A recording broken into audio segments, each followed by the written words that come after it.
Assalamualaikum warahmatullahi wabarakatuh. Nama saya Lucintan Fernanda dari kelas 1C. Pada kesempatan kali ini saya akan menjelaskan tentang makna-makna yang terkandung dalam alinea-alinea yang ada pada Sumpah Pemuda. Baiklah, pada alinea pertama terkandung kalimat bertumpah darah yang satu tanah Indonesia. Makna Sumpah Pemuda pada alinea pertama ini menggambarkan bahwa para pemuda dan pemudi Indonesia bersungguh-sungguh untuk memperjuangkan kemerdekaan hingga titik darah penghabisan. Kita, para pemuda-pemudi, sebagai penerus bangsa saat ini harus mampu mempertahankan dan menjunjung tinggi kemerdekaan itu. Dalam mempertahankan kemerdekaan ini, kita harus berpegang teguh pada prinsip dan kesatuan di Indonesia, yaitu menjadi satu atau tunggal yang menuntut keterpaduan dari kemajemukan bangsa Indonesia. Sebagai pemuda-pemudi Indonesia, kita harus memiliki sikap yang rela berkorban untuk negara. Misalnya, saat membela negara, kita dibutuhkan mengedepankan kepentingan sosial dibandingkan kepentingan pribadi, mematuhi tata tertib dan Undang-Undang 1945 yang berlaku. Menghindari sikap egois, melakukan kegiatan kemanusiaan demi bangsa dan negara.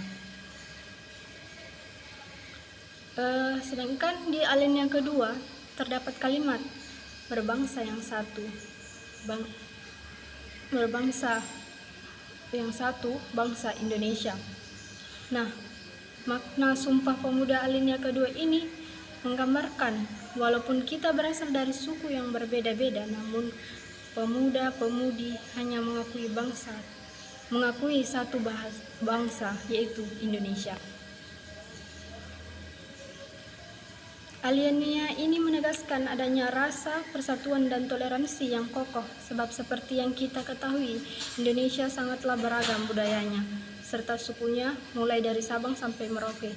Semua berbeda-beda, tetapi walaupun berbeda, kita tetap satu bangsa Indonesia.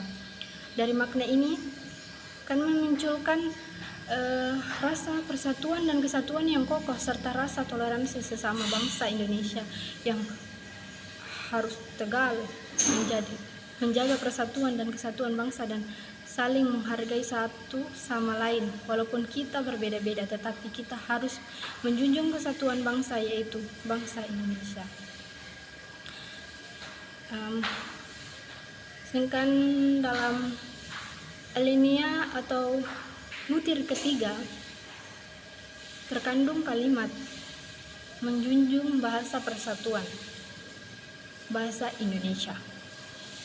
Kalimat ini menegaskan bahwa bahasa Indonesia merupakan bahasa persatuan yang menjadi identitas bangsa dan harus dijunjung tinggi merujuk pada butir ketiga. Sumpah Pemuda menandai bahwa bahasa menunjukkan identitas bangsa, menjunjung bahasa persatuan, bahasa Indonesia menyiratkan makna tanggung jawab kita sebagai warga negara. Salah satu makna dalam butir itu secara konkret ialah pemuda Indonesia wajib menggunakan bahasa Indonesia. Tidak hanya itu, para pemuda juga harus bangga akan bahasa persatuan atas beragam bahasa daerah di Indonesia. Terima kasih. Assalamualaikum warahmatullahi wabarakatuh.